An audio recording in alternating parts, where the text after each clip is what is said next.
General Narasimhan, in your appreciation, sir, how major is this crisis in China if Xi Jinping acts as General Zhang, once seen as a close confidant of decades, and hundreds being axed, hundreds others are under the scanner? Good evening. Good evening, and thank you very much for having me on your show, Gaurav. Uh, I would like to say two or three things on this. One is, of course, the issue of the generals being sacked. It is not new in China. In the last decade, if you see, hundreds of generals have been sacked so far. So that is something which we need to understand. However, Zhang Youxia is a different case altogether. The reason is he and Mr. Xi Jinping go a long way in their life. Both their fathers were in the Communist Party leadership, and both of them have gone through a lot of hardships. So they have a lot of this bonhomie right from the word go. So, however, there have been rumors in the immediate past that the relationship between General Zhang Youxia and Mr. Xi Jinping has not been really good. But however, nobody expected General Zhang Youxia to be arrested. The feeling was that probably he'll be eased out and things like that. Along with Liu Chunli, who was the chief of joint staff, he has also been removed. And now Chang Shengmin is only the Central Commission for Disciplinary and Inspection gentleman, who has actually been feeding all this data, everything to Mr. Xi Jinping for all these purges. So basically now Central Military Commission is consisting of only two people, that is Mr. Xi Jinping and Mr. Chang Shengmin. That is one. Second thing, how does it affect the fighting capability of the PLA? Please understand the theater commands came into existence in 2016. So each theater command, the theater commanders are all in place. So each theater command can hold on its own. So that is something that we need to keep in mind. So, and also within the Central Military Commission to run their day-to-day operations, the officers and commission that they created in 2016 are fully capable of running the day-to-day functions of the Central Military Commission. Where they will probably be found wanting is in the forward planning and strategic thinking and planning, where they need more people to do that. So that or higher direction of war. A higher direction of war, would that be adversely impacted? Let me also bring in Sandeep Unnithan. Sandeep, because there are all sorts of reports in the West and other parts of the world about leaking nuclear secrets to CIA, to corruption, to a coup in the works. But is there any clarity beyond that very, cryptic message of serious violation of discipline and law, the statement that comes in from China?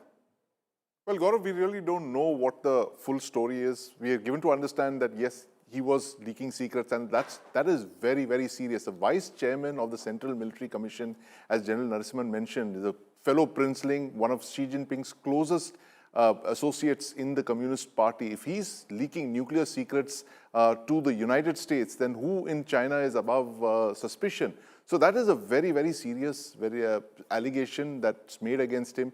And, we have to look at this, as General Narasimhan mentioned, Gaurav, the higher direction of war. How is it going to be prosecuted when so many of your generals are corrupt? We've seen such shocking stories of PLA long-range missiles, the corruption within the rocket force, missiles filled with water, silos non-existent. So all of those shiny parades that we saw in September, just last year, one has to actually ask whether it's a machine that is capable of fighting a high-intensity combat of the kind it will need to fight against the United States over a invasion of Taiwan.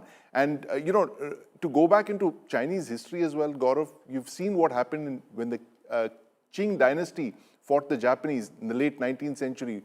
Ridden with corruption, they were defeated.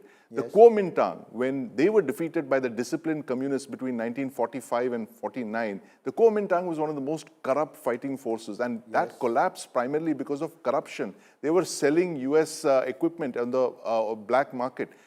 So China has had a history of very corrupt militaries that have collapsed because they were unable to fight. Xi Jinping's entire effort, General Narasimhan, ever since he came to power, was to fight this corruption, and that is why he brought in his loyalists everywhere. What does this say, one, about Xi Jinping's leadership, Two, is he completely in control? Is he being challenged? Is he insecure? And that is why he's axing people? Or he's ensuring that anybody who may ever be a threat to him is sorted out?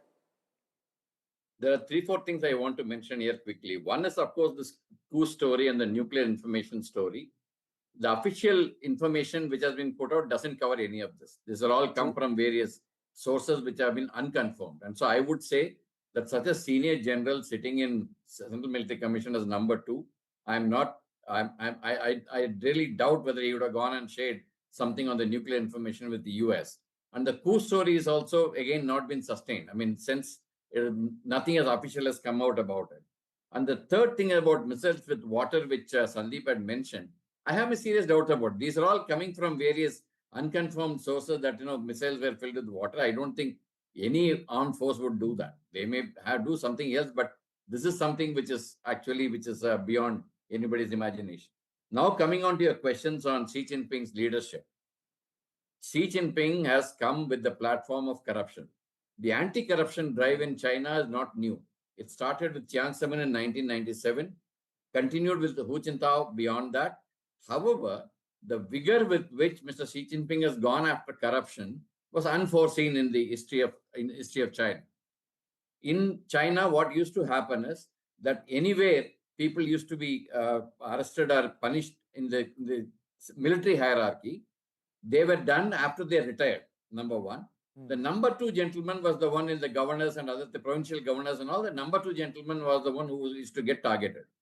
However, everything changed when Mr. Xi Jinping came to power, and he has started, in fact, the number of Communist Party officials, the number of PLA generals and the officers who have been punished over a period of 14 years is unimaginable. Lakhs of them, actually speaking. However, corruption is something which has been deep-rooted, and so he's trying to still wipe it out. That is one issue. Second, there have been rumors or there have been information that probably he is also trying to wipe out the opposition by using the corruption handle, which again could be possible, but that is one issue. The third issue is whether he's in control. He is, to me, it appears, if he, after sacking all these generals, all the ministers and all who sacked, still he is in power and still he is calling the shots. I think he has strengthened this position by doing all this. That is my understanding. Okay, he strengthened his position. Sandeep, the Pentagon recently in a report inserted this very specific subheading, PLA corruption developments. Both you and General Narasimhan note that corruption is massive in the Chinese system. Probes have hit virtually every PLA service, and now the CMC itself, the highest military decision-making body. So how unusual or usual is it for the US to publicly flag internal Chinese military dysfunction at this level, or is this too part of CIA games?